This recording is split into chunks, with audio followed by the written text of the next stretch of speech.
Injections.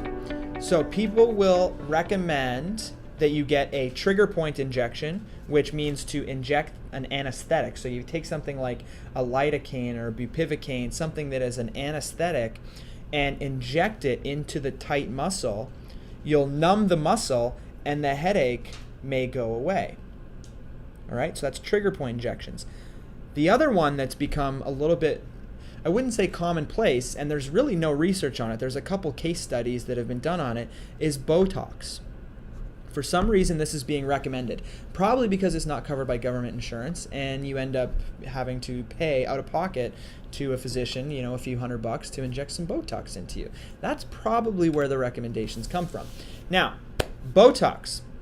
The idea is that the Botox toxin, which is used for cosmetic stuff and wrinkles and things like that, the reason it's beneficial for that is that it will relax the muscles. It basically goes in and kind of paralyzes certain muscles, so that when you smile or things like that, you won't get those crow's feet wrinkle lines, because those muscles that do that are basically paralyzed. So the idea is that if your neck is tight and the muscles and joints in your neck are causing headaches, if we go in there and paralyze a tight muscle, that will relieve the headaches. And it does. But, and there's a big but here, I've only have my experience with my patients that have done it and had it recommended and have gone through with the procedure, have only ever had very negative side effects that have come out of it. And it's mostly dizziness, because the neck tells you a lot about where you are in space. The muscles in your neck are constantly, they have these little sensors in them called muscle spindles, and they sense tension in muscles. So when I turn my head to the left, for example, I'll have tension that will increase in these muscles, and that will increase the frequency that the muscle spindles fire at, and that'll tell my brain where you are in space. My brain then will get that signal, and it'll ask my eyes, what are you seeing? And it'll ask my vestibular system, what are you guys picking up? And all three of those, if those three messages are saying the same thing, I feel okay. I don't feel dizzy, I don't feel off.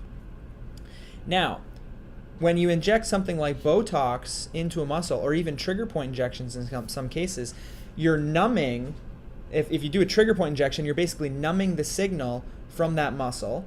So now when you turn your head, there's no firing frequency happening from those muscles. So now the signals going to my brain are missing certain components of information. And now the person starts to feel dizzy when they do certain movements, because they're not getting all the signals there. And with Botox, it paralyzes the muscle for months. 2 to 3 months is how long this could last. And with that one, it's just paralyzed the muscle. So the signal is still going, but the signal is that nothing is moved and there's no tension. Your brain needs to know where the tension is and how things are operating in order to feel at ease and where you are in space. So I've had a few patients now that have gone through with it, and every single one of them will say, my headaches feel better, but I'm so dizzy, it's insane.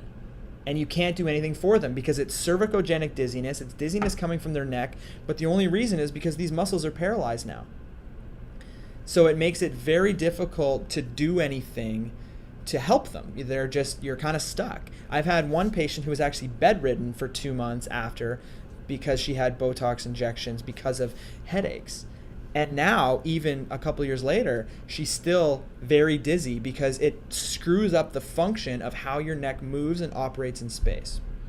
So there's only been a couple studies done on Botox, and it's only looking at a case series where they grab 2 or 3 people or 10 people and say, let's try it. And they'll say, people, their headaches went away. But there's other possible side effects to having the injection. So the way that I see it and the way that I manage my patients is I'm going to go with the more functional pathways first.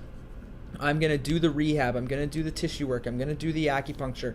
I'm going to get their neck moving properly and optimally functioning, because once the signals from the neck are regulated and they're normal because there isn't tight muscles pulling things in different direction and giving your brain altered signals. You feel at ease and the headaches will go away.